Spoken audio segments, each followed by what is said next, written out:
Look, good work this week. We're excited about the opportunity to play the Carolina Panthers, again, a divisional opponent. This is a game that we need to go out and play well, and our team needs to win. So we're excited to get back out there in front of the home crowd. DA, is there anything you can update us on with Jared's status? No, really, look, I mean, he's got to go through the full process. I think he's made progress, but he's got to go through the full progress. Obviously the injury report will come out later. Did Kendra Miller suffer a setback with his ankle injury? No, he's going through the recovery process. Was making significant, strides in his rehab. I think it's kind of stalled just a little bit, but there's been no setback. DA, Jabari Greer going in the Hall of Fame today. You were a big part of his career. Can you just speak to his induction today? Yeah, I think it's awesome. Well deserved. Jabari's a guy that played really, really well for us. A guy really, honestly, that we were trying to sign, Ron Bartell at the time, and that kind of took a little bit longer than we were wanting, and we moved on to the next option, which was Jabari. Just a great person, great player, made a lot of plays for us, but just an unbelievable human being. He was great for our locker room and great for our team. It's awesome for him. What's just the preparation like when you got a couple receivers down, Chris not able to practice? Like how does that kind of affect that? Yeah, look, I mean, some other guys have to step up and practice and execute, and then they'll have to be ready to go if Chris isn't able to go. I would anticipate, hopefully, that he'll be able to go. But if he's not, then some other guys are going to have to step up. So, but I thought our guys, handled it well this week. We kind of asked Joe about this yesterday, but with Zack Baun seems to have a little bit more of an uptick in pass rush here recently. How much have you seen from him in that area that you liked? Yeah, look, I think that's that's something that he did in college, and it's we've kind of looked at maybe getting a little bit more athleticism on the field, as a rusher, which I think he provides. So he had a hell of a rush, last week, and so. We'll see how this game plays out and see if he gets any more opportunities. And he's a guy that mostly envision as a stand-up rusher, I imagine, off the edge, or is there the opportunity for him? Yeah, well, I mean, it kind of depends on the offense. Will kind of dictate a little bit of that as to, how he plays. But yeah, I mean, that's traditionally been what he's done. And then just not too long ago, I'd asked about Lynn Bowden being a guy that maybe you could see in a Taysom Hill-like role at some point. Is that something that maybe y'all are looking at maybe having to do? Yeah, look, I mean, Lynn will have a role, in the game. Exactly what that role will be, we'll let the game unfold and see what that role is. But he's certainly a guy that's earned these opportunities, so he'll have a role in the game. What did you guys like about Monty Rice and PJ Mustipher, bringing them in? Yeah, so Monty's a guy that played. He's played at Georgia. Was a really good player at Georgia. I think there's some athleticism there. I think there's some strike ability. He's tough. He's physical. He's smart. So we like the player. We like the prospect.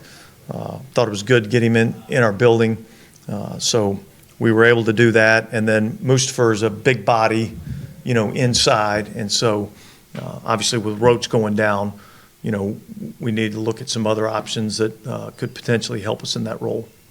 Yeah, Chris obviously had that little patch of adversity there, Olave. How did you see him just kind of work through it? It seemed like he's kind of emerged a little bit. Yeah, look, I think he's played really well, and.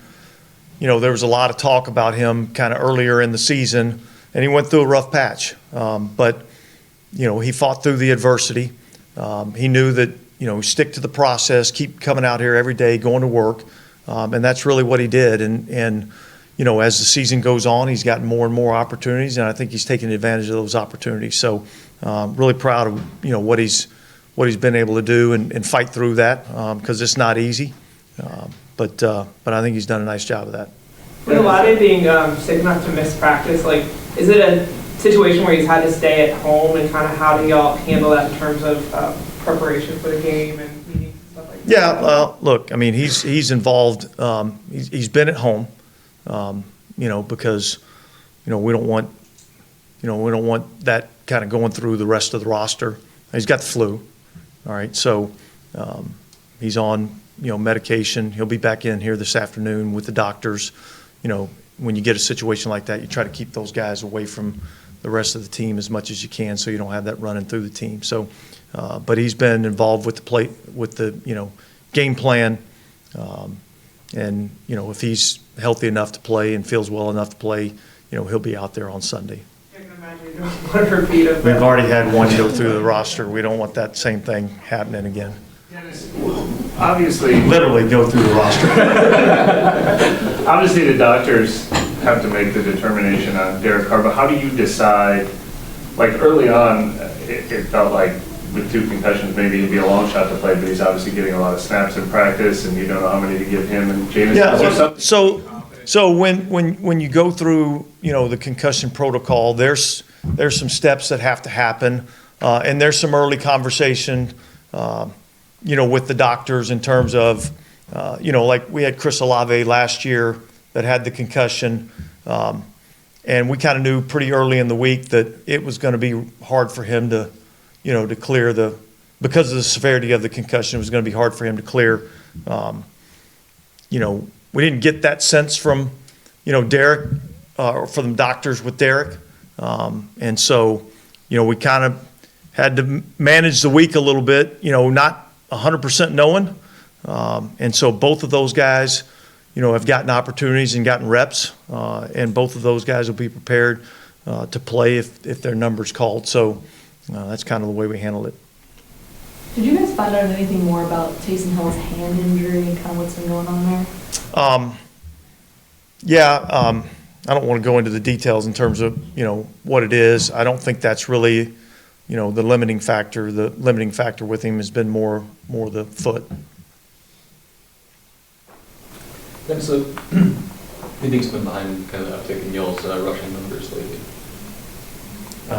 Well, look, I mean, to be able to run the football effectively, you got to create movement on the line of scrimmage. You got to block them, and I think we've done a better job of doing that, over the last few weeks. I think Alvin's run the ball, extremely well. I think he's run the ball physically. He's been explosive as a runner. And then certainly Taysom's been a big factor in, our ability to run the ball better. So I think it's about, execution. I think we've done a better job of that. And I know he's practice squad, but Shaq Davis coming back, when a young player like that has missed a significant stretch of the season, are you able to still get any evaluation on him when he's not out there on the practice field? You learn anything? Yeah, look, I mean, he's been involved in everything that we've been doing. He just hasn't been able to go out to practice. So he's been involved in, the meetings. He's been when we've gone through the installs. He's in there. He's learning. He's obviously not getting the reps, which is a big part of the growth of a young player.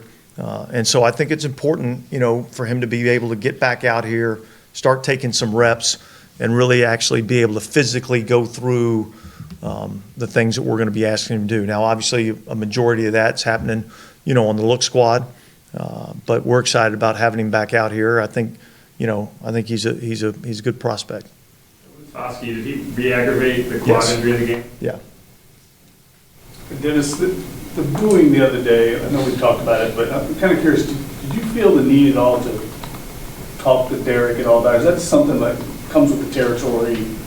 You just ignore it and move on? Yeah, look, I mean, you control the things that you control, and really, I guess to a certain extent, we control that by, the way that we play. Obviously, I think it was, unfortunate because I think Derek's, probably played better than maybe what some on the outside might think. So it's part of this business, He plays a high-profile position. Obviously, there's a lot that's expected out of that player, and that's kind of part of what goes along with it.